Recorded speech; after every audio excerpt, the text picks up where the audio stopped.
আল্লাহ রাব্বুল আলামিন বলেন, তিন ফলের কসম, জাইতুন ফলের কসম, সিনাই পর্বতের কসম, ওয়াহাযাল বালাদিল আমিন, পবিত্র মক্কা নগরীর কসম। তাহলে চারটা কসম করলাম। চার কসম করে আল্লাহ বলেন, লাকাদ খালাকানাল ইনসানা ফি আহসানি তাকওয়িম। রব্বে কারীম বলেন, চার কসম করছি, তিল ফলের কসম, জাইতুন ফলের কসম, সিনাই পর্বতের কসম, পবিত্র মক্কা নগরীর কসম। চারটা কসম কেটে বলে মানুষের যে সুন্দর, লাকাদ খালাকানাল ইনসানা ফি আহসানি তাকওয়িম, মানুষের যে সুন্দর করে আমি আল্লাহর কাউকে সৃষ্টি করিনি। তাহলে মালিক সৃষ্টি জগতের মধ্যে শ্রেষ্ঠত্ব দিল মানুষ, সুন্দরের দিক দিয়া মানুষকে সুন্দর করে বানাইল, সময় নিয়ে বানাইল। এত সম্মান আর এত মর্যাদা আল্লাহ শুধুমাত্র মানুষকে দিল। বান্দারে, এত সম্মান আর এত মর্যাদা আমি মানুষকে দিলাম, সব কিছুর মধ্যে শ্রেষ্ঠত্ব মানুষকে দিলাম। তাহলে কি আমি এত সম্মান আর মর্যাদা দুনিয়ায় পাঠাইলাম, এটা কি অনর্থক? কি মনে করেন? অনর্থক এত সম্মান দিলাম না, অনর্থক সম্মান দেই নাই, বেহুদা মানুষকে এত ইজ্জত দিলাম না। আল্লাহ বলেন, আমি মানুষকে যেই অর্থে সম্মান আর মর্যাদা দিলাম, সেই মানুষ যদি তার সম্মান আর মর্যাদা না বুঝতে পারে, মানুষ যদি মন গড়া জিন্দেগি চালায় আর যেমনে মনে চায় এমনি চলতে থাকে, তাহলে শোনো, এই মানুষ আর মানুষ থাকে না, চতুষ্পদ জানোয়ারের চেয়ে নিকৃষ্ট হয়ে যায়। লাহুম কুলুবুন লা ইয়াফকাহুনা বিহা ওয়া লাহুম আ'য়ুনুন লা ইউবসিরুনা বিহা ওয়া লাহুম আযানুন লা ইয়াসমাউনা বিহা। আল্লাহ বলেন, যাদেরকে আমি চক্ষু দিলাম দেখার জন্য, কান দিলাম শোনার জন্য, অন্তর দিলাম বোঝার জন্য। এই বাচ্চাটার কাছে কালকে পিছনে যাও, পিছনে যাও। কান দিলাম শোনার জন্য, অন্তর দিলাম বোঝার জন্য। আমি যে তোমাদেরকে এত কোয়ালিটি সম্পূর্ণ করলাম, বান্দা তুমি কি মনে করো যে অনর্থক, বেহুদা? না, অনর্থক হতে পারে না, বেহুদা হতে পারে না। আমি তোমার এই সৃষ্টি জগতের মধ্যে শ্রেষ্ঠত্ব দিলাম। ফেরেশতা নূরের তৈরি, আমরা জানি ফেরেশতা গুনাহ করে না, গুনার স্বাদও বুঝে না। গুনাহ কি জিনিস ফেরেশতা বুঝেই না, গুনার মজাও বুঝে না। সেই ফেরেশতাকে আমি আল্লাহ সৃষ্টির শ্রেষ্ঠত্ব দেই নাই। ফেরেশতাকে বানাই একবারও বলি নাই ফেরেশতা সুন্দর, কিন্তু মানুষ আমি তোমারে বানাইয়া সৃষ্টির শ্রেষ্ঠত্ব দিলাম। তুমি সুন্দর একবার বলি নাই, চারবার বলছি তুমি সুন্দর, তুমি সুন্দর, তুমি সুন্দর। এত কোয়ালিটি সম্পূর্ণ করলাম। কান দিলাম শোনার জন্য, চক্ষু দিলাম দেখার জন্য, অন্তরটা দিলাম বোঝার জন্য। বান্দারে, চতুষ্পদ জানোয়ারেও আমি চক্ষু দিছি দেখার জন্য। গরু ছাগলের চোখ আছে না নাই? কান আছে না নাই? মুখ আছে না নাই? সব আছে। তোমার যেমন দুইটা চক্ষু দিছি, গরু ছাগলের দুইটা চক্ষু আছে, তাদেরও কান আছে, তাদেরও মুখ আছে। তারাও খায় তুমিও খাও, তারাও ঘুমায় তুমিও ঘুমাও, তারাও প্রস্রাব পায়খানা করে তুমিও করো, সব আছে। কিন্তু একটা জিনিস আমি চতুষ্পদ জানোয়ারকে দেই নাই, এটা হলো বুঝার মতো ক্ষমতা। মানুষ ভালো মন্দ বুঝে রে, ফেরেশতা ভালো মন্দ বুঝে না, শুধু ভালোটা বুঝে, মন্দ বুঝে না। গরু ছাগল ভালো বুঝে না, মন্দ বুঝে না। মানুষ একমাত্র যেই জাতি যে ভালো মন্দ বোঝার ক্ষমতা আমি আল্লাহ দিয়া দিছি। ভালো মন্দ বোঝার পরেও যদি তুমি সিদ্ধান্ত না নিতে পারো, তারপর আল্লাহ বলেন, উলাইকা কাল আনআমি বাল হুম আদাল। যদি তুমি ভালো মন্দ বোঝার পরেও সিদ্ধান্ত না নিতে পারো, তাহলে শোনো, চতুষ্পদ জানোয়ারের সমান। এই কথা বলে নাই। আল্লাহ যদি উলাইকা কাল আনআম এতটুকু পর্যন্ত থাকতো, কিন্তু আল্লাহ বলেন বালহুম আদাল, তোমরা এর চেয়ে নিকৃষ্ট। তাহলে আমরা চতুষ্পদ জানোয়ারের চেয়ে নিকৃষ্ট। যদি আমরা নিয়ামত পাওয়ার পরে নিয়ামতের কদর না করতে পারি, এত সম্মান আর এত মর্যাদা দেওয়ার পরে যদি আমরা সঠিক সিদ্ধান্ত সময় মতো না নিতে পারি, আল্লাহ কয় চতুষ্পদ জানোয়ারের চেয়ে তোরা নিকৃষ্ট। আমার যুবক ভাইরা, তাহলে আপনি আমার সিদ্ধান্ত নেওয়ার সময় এখন আমরা কি করব?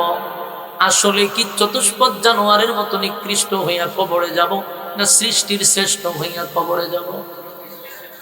সৃষ্টির শ্রেষ্ঠ হইয়া যদি কবরে যাইতে হয়, তাহলে অপশন হইল দুইটা। এক নাম্বার হলো, বান্দা যে উদ্দেশ্যে আমি তোমারে পাঠাইলাম, ঈমান এবং নেক আমল দুইটা গুণে গুণান্বিত হইয়া তোমাকে কবরে আসতে হবে। মানুষ মানুষের মতো হতে হবে। আল্লাহ বলেন আল্লামাল কুরআন আর খলাকাল ইনসান, আমি শিক্ষা দিলাম কোরআন, সৃষ্টি করলাম মানুষ। কোরআনের শিক্ষায় যদি শিক্ষিত হয় ওই মানুষটা মানুষ হয়।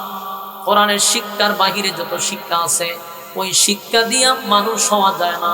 যদি প্রমাণ চান তাহলে আমি প্রমাণ দিতে পারবো। তাসলিমা নাসরিনের মতো অসংখ্য দুনিয়াবি শিক্ষিত আছে যারা এক বাক্যে এদেরকে আমরা মানুষ বলতে পারি না। ঠিক না বেটি? জাগতিক শিক্ষায় তো তারা শিক্ষিত। আমাদের সুশীলরা আছে না, তারা উচ্চ ডিগ্রি নিয়ে আসছে, কথাবার্তা বললে মনে হয় যে তা আসলে চতুষ্পদ জানোয়ারের মতো। কিছুদিন আগে দেখছেন না, একটা মহিলা 96% মুসলমানের দেশে দাঁড়িয়ে ওপেন বলতেছে যে মাদক যেমন শরীরের জন্য ক্ষতিকর, ধর্মের জন্য নাকি ইসলাম ক্ষতিকর। এই মহিলা কোনো এক সময় সংসদে গেছে, এই মহিলার জামাইও সংসদে গেছে। যখন এই মহিলার স্বামী সংসদে ছিল তখন বোঝা যাইত যে বাংলাদেশের একজন বড় মুফতি। কথায় কথায় কোরআনের আয়াত বলতো, যদিও ভুল থাকতো সংখ্যা আয়াতের মধ্যে, কিন্তু আয়াত পড়তো, কিছু কথা বলতো। মানুষ তার অন্ধভক্ত হয়ে গেছে যে হক কথা বললেই তো মানুষ তার মহব্বত করে, কিন্তু ভিতরে যে মুনাফিকি ছিল সেটা তখনকার মানুষ বুঝতে পারে না। যারা আসলে মানুষ রূপী জানোয়ার, এরা মানুষ নয়, এরা মানুষ রূপী জানোয়ার। এরা মানুষের ইমোশনাল নিয়ে খেলাধুলা করে।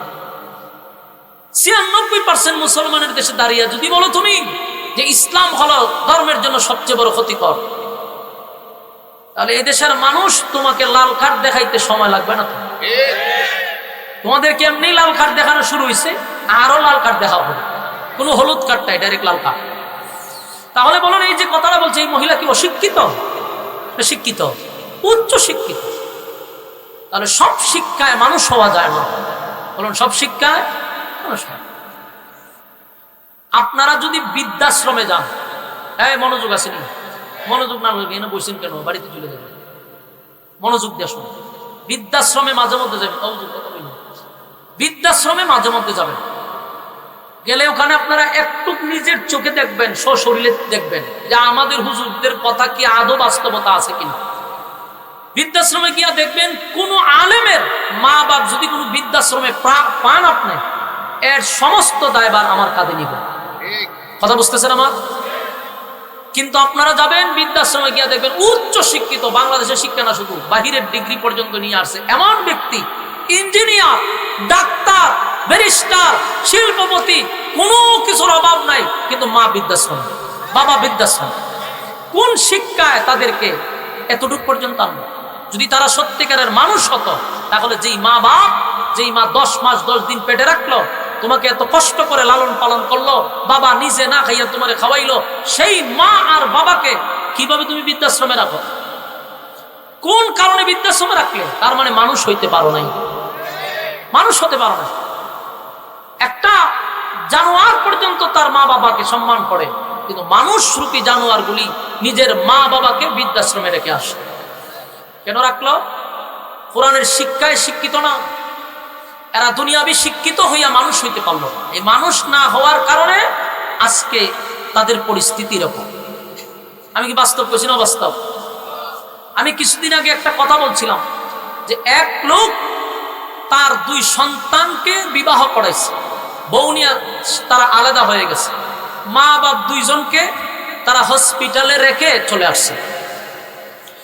মা অসুস্থ হয়ে মারা গেছে, বাবাটা এখন রাস্তায় ভিক্ষা করতেছে। জিজ্ঞাসা করলো সাংবাদিকরা, আপনার ছেলে সন্তান নাই? বলা আছে। কি করে?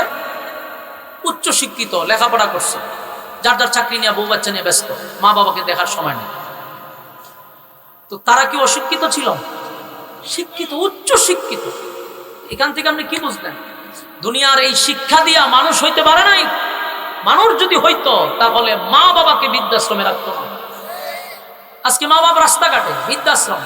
এই জন্য আমি আপনাদেরকে বলবো, যদি শেষ বয়সে সন্তানের কাছে থাকতে চান, সন্তানের কাছ থেকে সম্মানটুকু পেতে চান, অবশ্যই আপনার সন্তানকে দ্বীনি শিক্ষা ছাড়া বিকল্প কোনো রাস্তা নাই। সারা বাংলাদেশে যত বৃদ্ধাশ্রম আছে, একটা মানুষ আজ পর্যন্ত বাড়ি করতে পারলো না যে অমুক মুফতি সাহেবের মা বৃদ্ধাশ্রমে, অমুক আলেমের মা বৃদ্ধাশ্রমে। এটা আপনি কিয়ামতের আগেও পাবেন না। কারণ যে আপনাদের সভাপতি সাহেব আসছেন, ইনশাআল্লাহ আলহামদুলিল্লাহ, আমাদের আল্লামা মুফতি মোশাররফ হোসেন সাহেব দামাত বরকাতুহুম হুজুর আসছেন।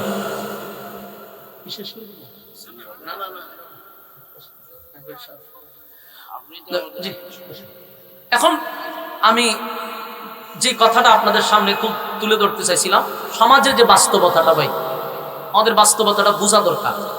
আপনারা মনে করছেন যে এত মাদ্রাসা দিছে, এত মাদ্রাসা, জায়গায় জায়গায় খালি মাদ্রাসা, খালি মাদ্রাসা। এই মাদ্রাসাগুলা থাকার কারণে এখনো মানুষ আছে, এখনো মানুষ আছে। তাহলে মানুষ চতুষ্পদ জানোয়ারের চেয়ে খারাপ হয়ে যেত। আপনারা শুকরিয়া আদায় করেন যে মাদ্রাসা হচ্ছে, হাজার হাজার মাদ্রাসা দাঁড়িয়ে থাকার কারণে এখনো যুবকরা এই প্যান্ডেলে বসছে। নাহলে যুবকগুলোর আপনি বসাইতে পারতেন না তো, এখন মানুষের কাতারে থাকতো না। এখনো মানুষকে সম্মান করে, এখনো মা বাপকে সম্মান করে, আলেম ওলামাদেরকে সম্মান করে, একমাত্র এই মাদ্রাসাগুলি থাকার কারণে। মাদ্রাসা বেশি হচ্ছে, মন খারাপ করার কিছু নাই। কারণ মাদ্রাসা বেশি হইলে যারা মন খারাপ, এরাও মানুষের কাতারে পড়ে না, এরাও চায় সমাজটাকে জানোয়ারের সমাজ বানাইতে। ঠিক না বেঠিক? আচ্ছা, আমি আর একটা উদাহরণ দিই। বাংলাদেশের কোথাও দেখছেন কোন আলেম, কোন মাদ্রাসার কোন ছাত্র রাস্তার দাঁড়ায় প্রস্রাব করতে? আপনাদের নজরে পড়ছে? আওয়াজ দিয়ে আসতে দিলেন মানে কিছু দেখছেন? দেখলে বলেন, আমি এটার জবাব দিব। কিন্তু আমার নজরে আজ পর্যন্ত পড়ে নাই কোনো আলেম রাস্তার দাঁড়ায় প্রস্রাব। কিন্তু আমি প্রতিদিন দেখি যে অসংখ্য যুবকরা দাঁড়ায় মরতেছে, দাঁড়ায় টয়লেটের প্রস্রাব কখনই জানো। গরু ছাগল যেমন সেনায়, এও খারিয়া সেনায়। এই যে আপনারা জান্নাত হোটেল কোন, এরপরে আপনার এখানে একটা আছে উজানবাটি কোন, আমি এগুলোর মাঝে মধ্যে যাই। তো প্রস্রাব কেন যাই, প্রস্রাব করতাম গিয়ে 8-10টা খার করছে, এ খারিয়া একা দ্বারা কুত্তার মতো খারিয়া শুরু করছে। তো আমি আবার একটা জিনিস ফলো করছি, কুকুর যখন প্রস্রাব করে তখন কিন্তু কুকুরে কথা কয় না। কোনো কুত্তারে দেখছেন নি কথা কইতে হইতে মুততে? আমি দেখছি না। কুত্তারে খাইতে দেখছেন নি মুতার সময়? আমার কথার জবাব দিয়েন। কুত্তাকে মানে মুততেও খাইছে ওই রকম দেখছেন না? অন্য কুত্তাদের সাথে কথা কইতে হইতে মুততে দেখছেন না? সে মুতার সময় এতটুকু ভদ্রতা সে বজায় রাখে যে মুতার সময় কথা কম। কিন্তু আমি দেখছি মানুষ রূপী কুত্তাগুলিরে কথাও কয়, মুতেও খায়ও। খায় কেমনে? ওই যে মুখের মধ্যে একটা লম্বা ধরে রয়েছে, টানেও, কথাও কয়, মুতেও। এই কদিন আগে দেখি এক সিরিয়ালে 5টা খাইছে, ওই মাথার থেকে মুতে আর ওই মাথারটার সাথে কথা কয়। এটা অত্যন্ত লজ্জাজনক। কিন্তু এরাও তো মানুষ, এরাও কি? এটা কি মানুষের চরিত্র? এটা কি মানুষের কালচার? দাঁড়ায়া মুতে কুত্তা। তুই একটা মানুষ, আল্লাহ তোর সৃষ্টির শ্রেষ্ঠ বানাইছে, হারিয়া মুতলি কেন? দ্বীনি শিক্ষা না থাকার কারণে। বলুন, কি শিক্ষা না থাকার কারণে? দ্বীনের শিক্ষা না থাকার কারণে। এই জন্য ওয়াজ মাহফিল মাদ্রাসা ঘন ঘন হচ্ছে, শুকরিয়া আদায় করেন। এর দ্বারা একটা প্রভাব পড়ছে। যদিও আপনার গ্রামের অনেক ছেলেরা স্কুলে পড়ে, কলেজে পড়ে, ওই মাদ্রাসা পাশে থাকার কারণে, ওই মাদ্রাসার প্রভাব তার উপরে পড়ার কারণে অনেক কলেজের ছাত্ররা, স্কুলের ছাত্ররাও দাঁড়ায় মুততে চায় না, দাঁড়ায় প্রস্রাব করে না। এখনো ওই স্কুল কলেজ ভার্সিটির ছাত্ররা আলেমদেরকে সম্মান করে, মা বাপকে সম্মান করে। কেন? ওই মাদ্রাসার প্রভাব, দ্বীনি শিক্ষার প্রভাব পড়ছে। ডাইরেক্ট সে মাদ্রাসার ছাত্র নয়, কিন্তু এটার প্রভাব তার উপরে পড়ছে। সম্মানিত শুধু মানুষ হওয়ার জন্য কোরআনের শিক্ষা ছাড়া বিকল্প কোনো কিছু নাই। সব লেখাপড়া করে মানুষ হওয়া যায়। আল্লাহ রাব্বুল আলামিন বলেন, আমি মানুষকে সম্মান দিলাম, ইজ্জত দিলাম, সৃষ্টির শ্রেষ্ঠ বানাইলাম, সৃষ্টির শ্রেষ্ঠ বানাইছি। বান্দারে একবার তাকায়া দেখ, আমি তোরে বানায়া বলছি তুই সৃষ্টির শ্রেষ্ঠ। মানুষের চেয়ে সম্মান আর মর্যাদা আমি কাউরে দেই নাই। ফেরেশতাকে আমি বানাইছি, যেই ফেরেশতা কোনদিন গুনাহ করলো না, গুনার মজা বুঝলো না, কিন্তু শ্রেষ্ঠত্ব আমি ফেরেশতাকে দেই নাই, মানুষকে দিলাম। আমি আল্লাহ মানুষকে সময় লাগায়া বানাইলাম, মানুষকে বানায়া চার কসম কেড়ে বলছি মানুষের চেয়ে সুন্দর আমি কাউরে বানাই নাই। অথচ আমরা যদি কাউরে বেশি সুন্দর দেখি, আমরা একটা উদাহরণ দিই, লোকটা একবারে ফেরেশতার মতো সুন্দর, ঠিক না? বেশি সুন্দর হইলে কয় ফেরেশতার মতো সুন্দর। কোরআনের কোথাও নাই ফেরেশতা সুন্দর, কিন্তু কোরআনের চারটা কসম করে আল্লাহ বলেন মানুষ সুন্দর। সুবহানাল্লাহ। মানুষের চেয়ে সুন্দর আল্লাহ কাউরে বানায় নাই। তবে আল্লাহ বলেন বান্দারে সম্মান আর মর্যাদা দিলাম, এই নিয়ামত দিলাম, বুঝার মতো ক্ষমতা দিলাম, চক্ষু দিলাম, কান দিলাম, সব দেওয়ার পরেও যদি বান্দা তুমি তোমার অস্তিত্ব ধরে না রাখতে পারো, তাহলে শোনো, উলাইকা কাল আনআম বাল হুম আযাল, তোমরা চতুষ্পদ জানোয়ারের চেয়ে অনেক নিকৃষ্ট। আল্লাহ বলেন সৃষ্টির শ্রেষ্ঠ যদি হতে চাও তাহলে অবশ্যই দুই গুণে গুণান্বিত হতে হবে। ঈমান আর নেক আমল লইয়া কবরে যাইতে হবে, ঠিক না বেঠি? ঈমান এবং নেক আমল লইয়া যদি তোমরা কবরে আসো, কানাত লাহুম জান্নাতুল ফিরদাউসি নুজুলা। আল্লাহ কয় আমি সর্বনিম্ন জান্নাতের ঘোষণা দেই না, সর্বশ্রেষ্ঠ জান্নাত জান্নাতুল ফিরদাউসের ঘোষণা দিলাম। জান্নাতুল ফিরদাউসের মেহমান আমি তোমাদেরকে বানায়া দিব। সুবহানাল্লাহ। তবে শর্ত হলো মানুষের মতো মানুষ হতে হবে। যুবক ভাইরা, সম্মান মানুষের বেড়ে যায় যদি কারো ভিতরে ঈমান থাকে, নেক আমল থাকে, এটা সৃষ্টির শ্রেষ্ঠ হয়ে যায়। যার ভিতরে ঈমান নাই, নেক আমল নাই, এটা কুত্তা বিলার চেয়ে নিকৃষ্ট হয়ে যায়। আর যুবক ভাইরা, দিলের কান লাগায় কথাগুলি শুনেন, আল্লাহ কিন্তু কোন বান্দাকে জাহান্নামে দেওয়ার জন্য বানায় নাই। আল্লাহ কি কাউরে জাহান্নামে দেওয়ার লে বানাইছে? না, জাহান্নামে দেওয়ার জন্য বানায় নাই। দুনিয়া নামক পরীক্ষার হলে পাঠাইলো পরীক্ষা দেওয়ার জন্য। যদি আল্লাহ চাইতো যে বান্দাকে জাহান্নামে দিব, তাহলে প্রশ্ন উত্তর ফাঁস করতো না। আমরা যাইছি পরীক্ষা দিতে, এই দুনিয়া নামক পরীক্ষার হলে যে পরীক্ষা দিব, সব প্রশ্ন আল্লাহ আগেই ফাঁস করে দিচ্ছে, যেন বান্দা পরীক্ষায় পাস করে। একটু খেয়াল করে দেখেন তো, সুদ খাইলে কি হবে এই ওয়াজ কি কারো জানার বাকি আছে? ঘুষ খাইলে কি হবে জানার বাকি আছে? নামাজ না পড়লে কি হবে জানার বাকি আছে? কোন কাজ করলে কোন অপরাধ আমরা সবাই জানি। এত প্রশ্ন জানার পরেও কেন পরীক্ষায় ফেল মারতেছি? আল্লাহ হয় বান্দা, যদি একবার দুনিয়া নামক পরীক্ষায় কেউ ফেল মারে, দ্বিতীয়বার এই পরীক্ষায় পাস করার কোনো সুযোগ নেই। তাই আমাদেরকে এটা মাথায় রাখতে হবে, যেখানে একবার আসছি দুনিয়ায় কি আর একবার পাঠানো হবে? একবারই আসছি। এই পরীক্ষা নামক, এই দুনিয়া নামক পরীক্ষার হলে একবারই আল্লাহ পাঠাইছে, এবং সীমিত সময় দিয়ে। আল্লাহ কয় সময় খুব কম, সময়ের কসম পর্যন্ত আল্লাহ কইছে, ওয়াল আসর, সময়ের কসম, ইন্নাল ইনসানা লাফি খুসর। আল্লাহ কয় সময়ের কসম, নিশ্চয়ই মানুষ ক্ষতিগ্রস্ত। সময়ের কসম কে করছে? আল্লাহ। এবং কসম করে কি কইছে? নিশ্চয়ই মানুষ ক্ষতিগ্রস্ত। আল্লাহ যদি হয় ক্ষতিগ্রস্ত, তাহলে আপনি বাঁচবেন কেন? তবে আল্লাহ বলেন মানুষ ক্ষতিগ্রস্ত, তবে চার কাজ যারা করবে তারা ক্ষতিগ্রস্ত না। এক নাম্বার হলো যারা ঈমান আনবে। ঈমান আসেনি? হ্যাঁ, এটা তো সবার দাবি, আমরা ঈমানদার। এখানে যারা বইছে, কেউ কি নিজের বেঈমান দাবি করবো? কথা হয় না দিই। তাহলে আমরা সবাই ঈমানদার, দাবির বেলায় সবাই ঈমানদার। আপনারা এই গ্রামে যদি একজন বেনামাজি থাকে, যে ঈদের নামাজও পড়ে না, হ্যাঁ ওরে যদি আপনি জিজ্ঞান যে তোর ঈমান আসেনি, এ বুকের মধ্যে 3টা তাফা মারবে। তাফা মারে ওর কিতাব আছে, ঈমান আছে। নামাজ না পড়লেও ঈমান আছে।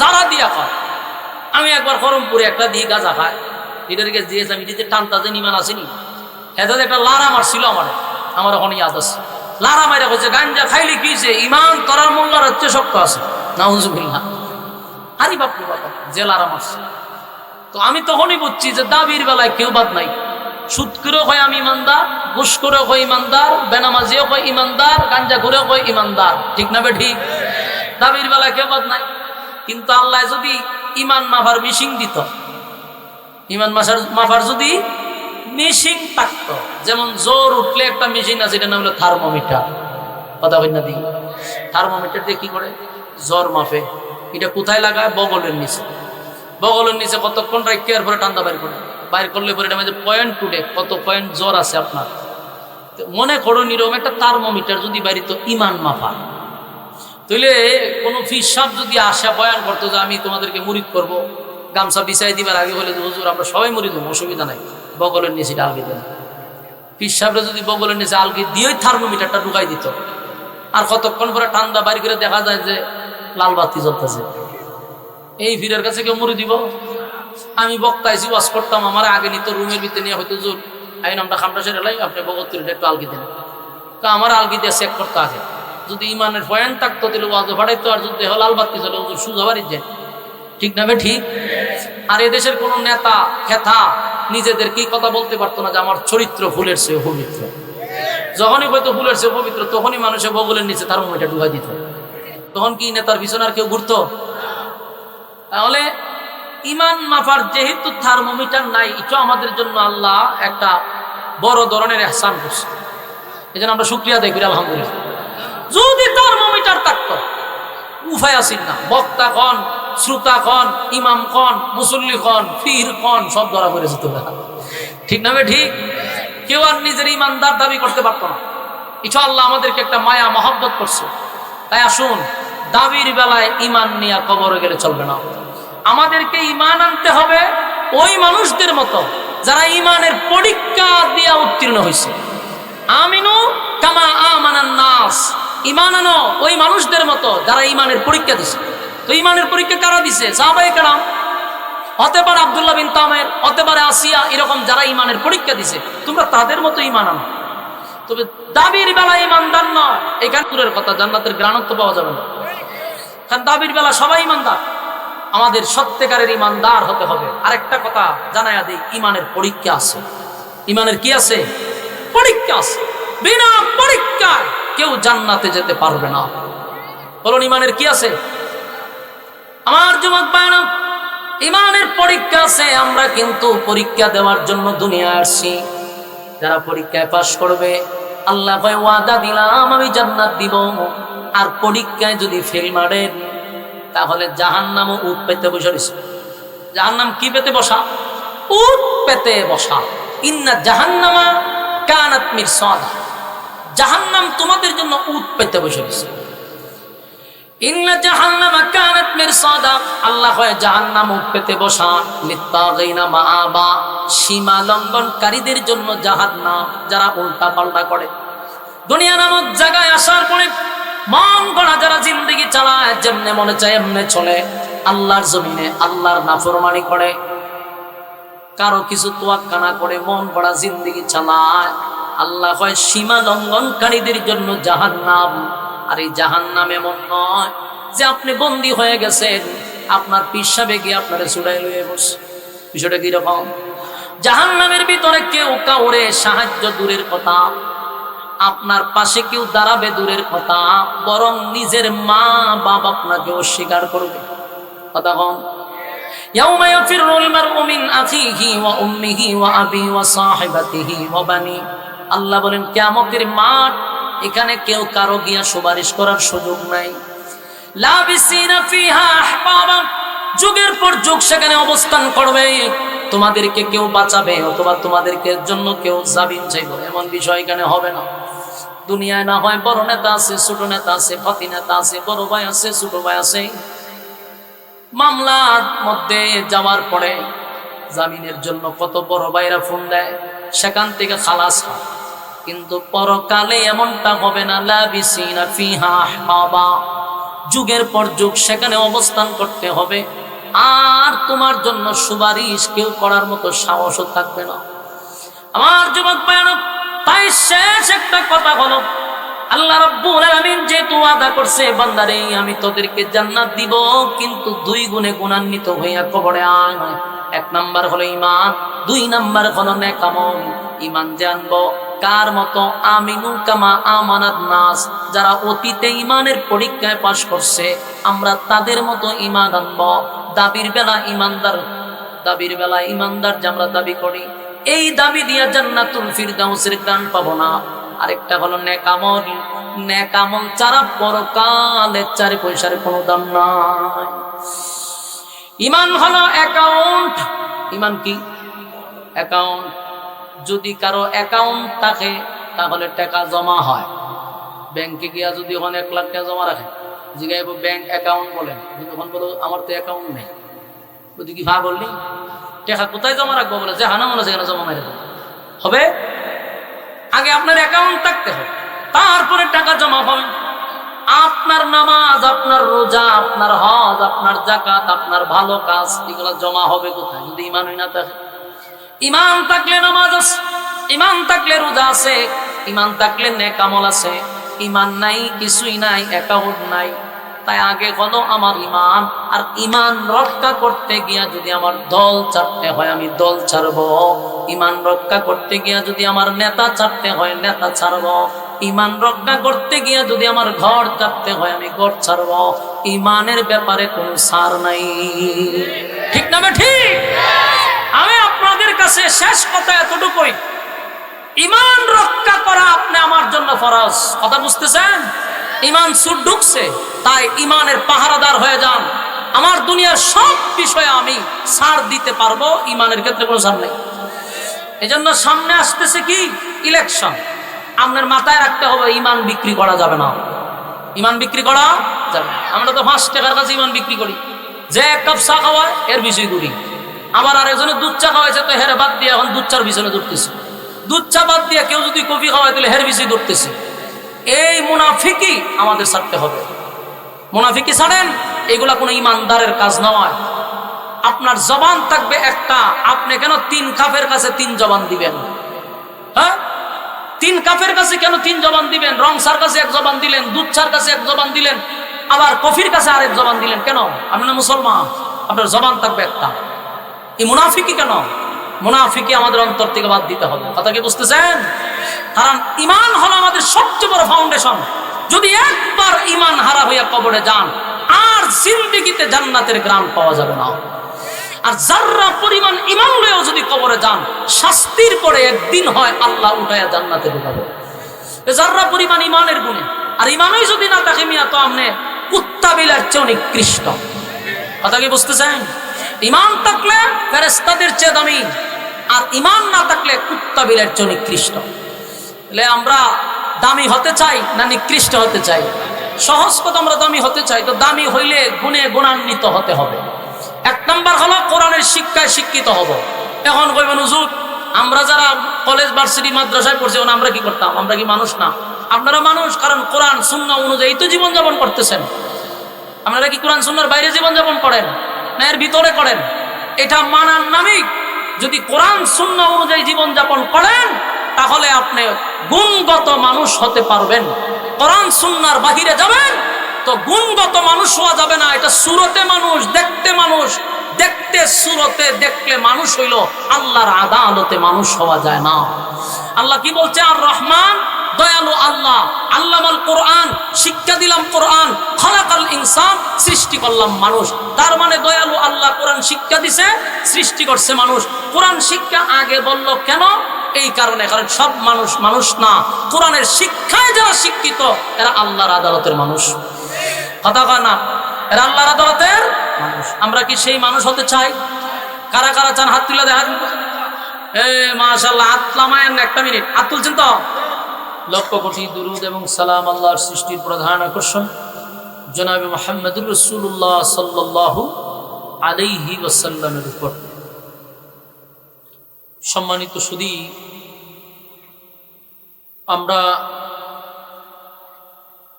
এমন একটি সময় এখানে উপস্থিত হয়েছি একেবারেই ফিতনা ফাসাদের যুগে, মুসলমানের ক্লান্তি লগ্নে এই মজলিসে বসছি। এই সময়টাতে মানুষ গুনাহের প্রতিযোগিতায় ব্যস্ত থাকে, কিন্তু আল্লাহ রাব্বুল আলামিন বহু মানুষের মাঝখান থেকে আপনাদেরকে পছন্দ করে উলামায়ে কেরামদের সহবতে আসার বসার তৌফিক দান করেছেন। এটা আল্লাহর পক্ষ থেকে বহুত বড় এক নিয়ামত। নিয়ামতের কদর করা দরকার। শুকরিয়া আদায় করলে আল্লাহ নিয়ামত বাড়াইয়া দিবে। কারণ ভালো কাজে শরীক হওয়া, ভালো কাজে উপস্থিত হওয়া, এটাও কিন্তু সবাই চাইলে পারে না। এইখানে কারা চিল্লাইতেছে প্যান্ডেল, এইটা দৌড়ান তো, প্যান্ডেলের দ্বারায় এসে কত এই ফুলাবান্ডিকে শুধু দৌড়ে দেন। আমরা আশপাশে কথা না বলি ভাই, বসে যাই। বইলে কি বা আমি যে বলতেছি কেন, আপনাদের কমিটি যারা তারা দায়িত্ব পালন করবে, আশপাশে যেন কথা না কয়, এক দুইজন প্যান্ডেলের বাইরে থাকলে চলবে। বসেন। আমি আপনাদের সামনে পরিচিত একটি সূরা, সূরা আর রহমানের প্রথম এক দুইটি আয়াতি কারিমা তেলাওয়াত করছি।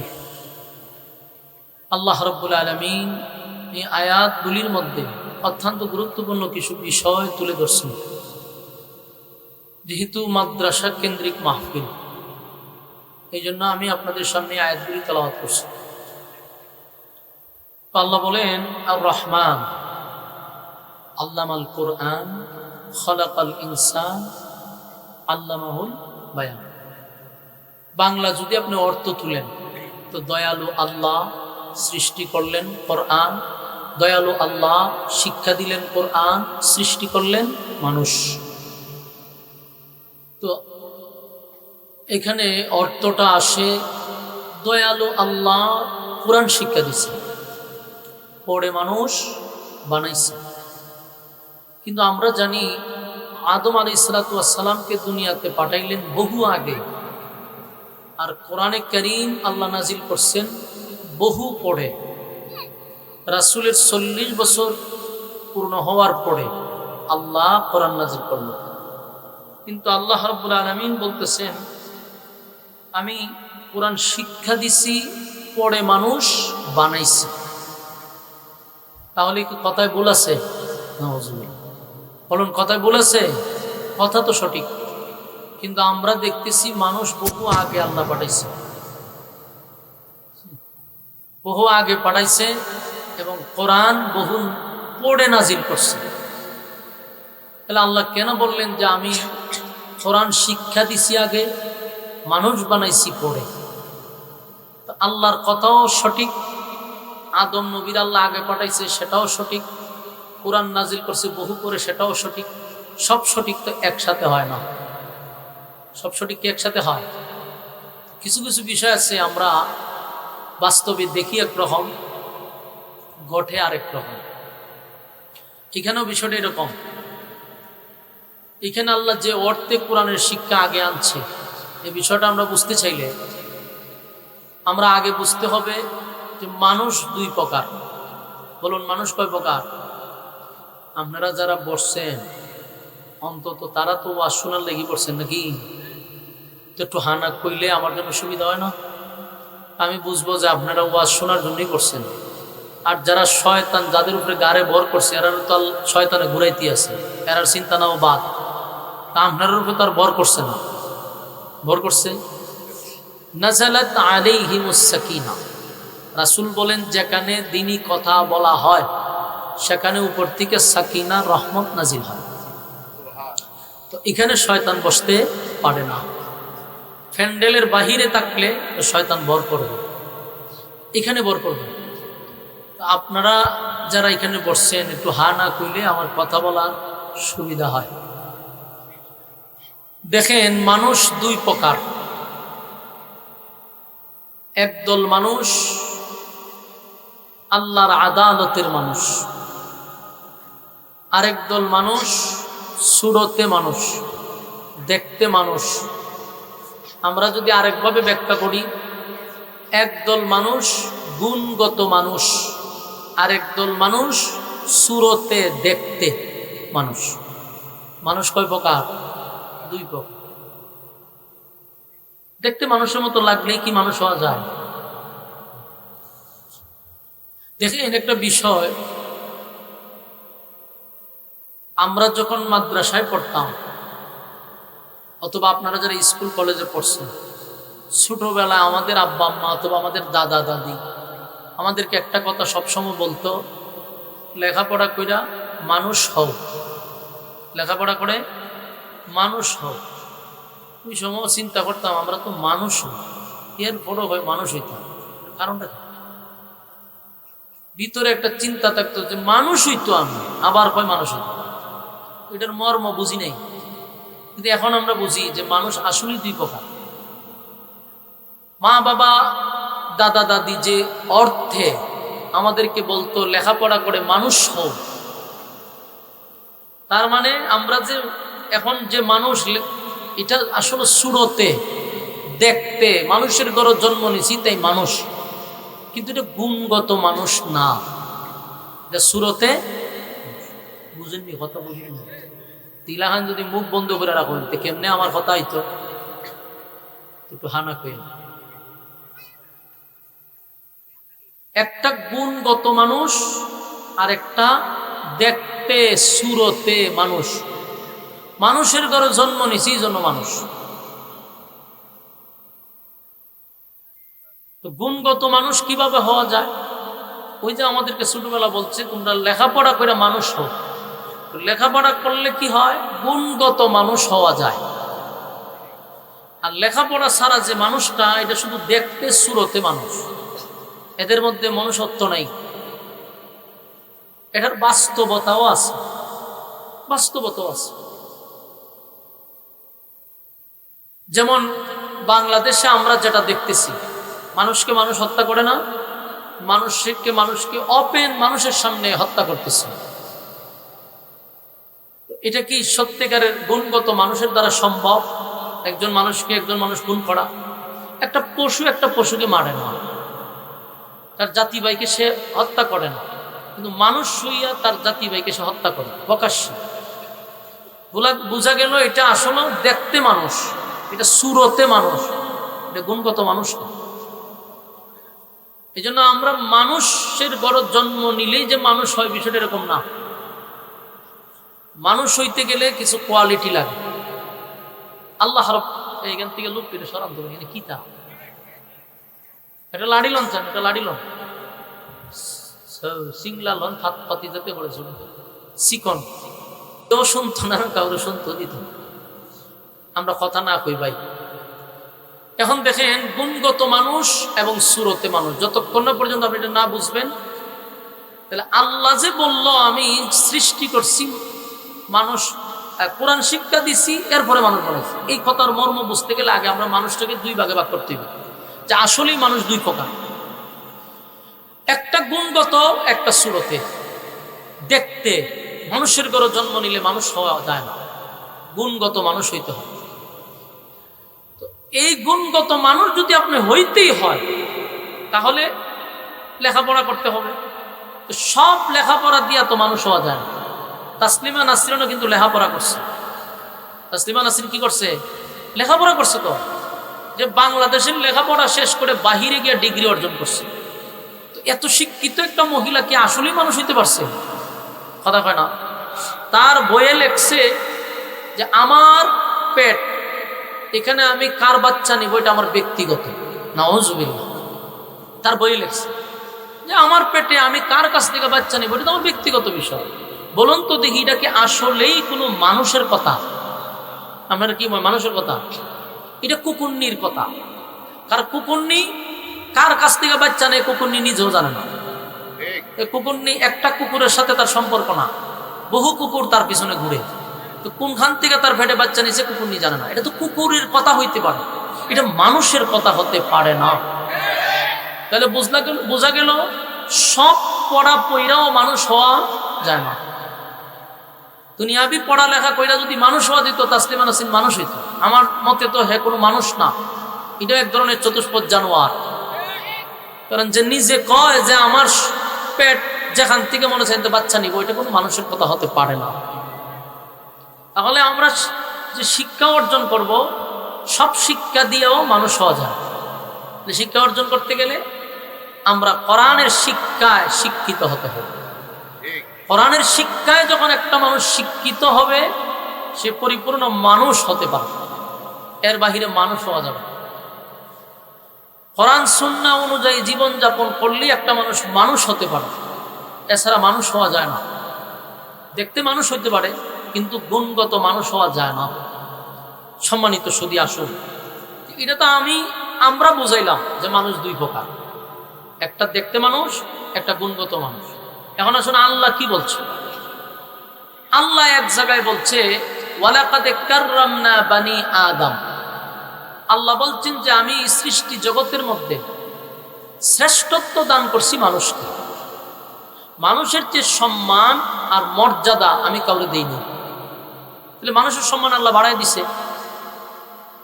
আবার আরেক জায়গায় আল্লাহ বলে উলাইকা কাল আনআম বাল হুম আযাল। মানুষ চতুষ্পদ জানোয়ারের চেয়ে নিকৃষ্ট। আপনারা আমার কথা বুঝেননি? বুঝতেই হতো।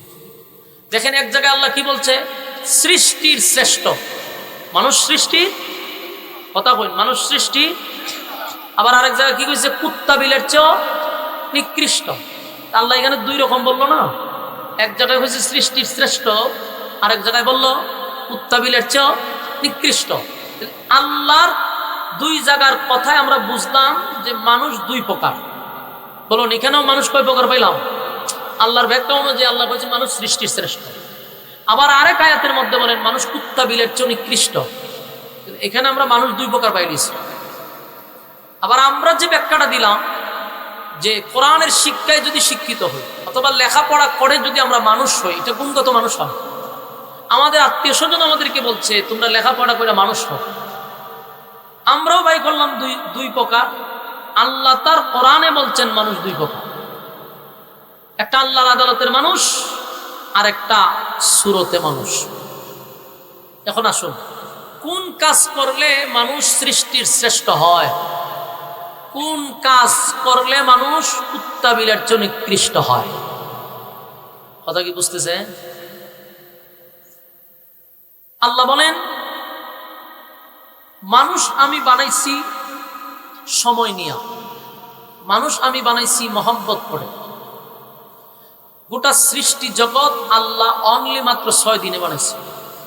আসমান, জমিন, সূর্য, চন্দ্র, গ্রহ, নক্ষত্র, পাহাড়, পর্বত, সাগর, নদী, নালা, যা দেখি না, অল কমপ্লিট 6 দিনে। আর মানুষটারে বানাইতে আল্লাহ 10 মাস 10 দিন লাগাইছে। যদি আপনার এলাকার সুবহানাল্লাহ তাকে তুলে কইতে পারে, আসেনি এমনি আছে থাকলে কইবেন যে লক্ষণের শ্রোতা আপনারা গুতাইতে আমার ওয়াজ শেষ হইল, কইলে এক কথা কয় নাইলে কয় না। আপনি একটু চিন্তা করেন বিষয়টা, যে আল্লাহ সব কিছু কমপ্লিট করতে 6 দিন সময় লাগাইছে। তো ওই তুলনায় মানুষ তো মাত্র 3.5 হাত, ঠিক না? একটা সূর্য ওই পৃথিবীর থেকে 13 লক্ষ গুণ বড়, সূর্যের থেকে তারকা আরো কোটি গুণ বড়। কি এরপরে আসমান, এরপরে কত সৃষ্টি জগৎ আছে, সব কমপ্লিট করছে মাত্র 6 দিন। আর মানুষ 3.5 হাত, এটারে বানাইতে 10 মাস 10 দিন আল্লাহ লাগাইছে। তাড়াহুড়া করে নাই, হুকুম দিয়েও বানায় নাই, মিস্ত্রি দিয়া বানাইছে, ফেরেশতা লাগায় বানাইছে। তাহলে এত সময় নিয়ে মানুষ বানাইলো, বানানোর পরে তো শেষ না। বানানোর পরে আল্লাহ কয়, বানানোর পরে আল্লাহ বলেন যে আমি মানুষ বানায় কসম করছি। সেটা মানুষ বানায় কসম করছে কয়টা? কসম করে বলছে যে এই জাতিটাকে আমি সবচেয়ে বেশি সুন্দর করে বানাইছি। সুবহানাল্লাহ। 2টা ফলের কসম করছে, 2টা স্থানের কসম করছে। ওয়াত্তিন ওয়াজ্জাইতুন وطور سينين وهذا البلد الأمين। 4টা কসম, কসম, কসম, কসম, কসম।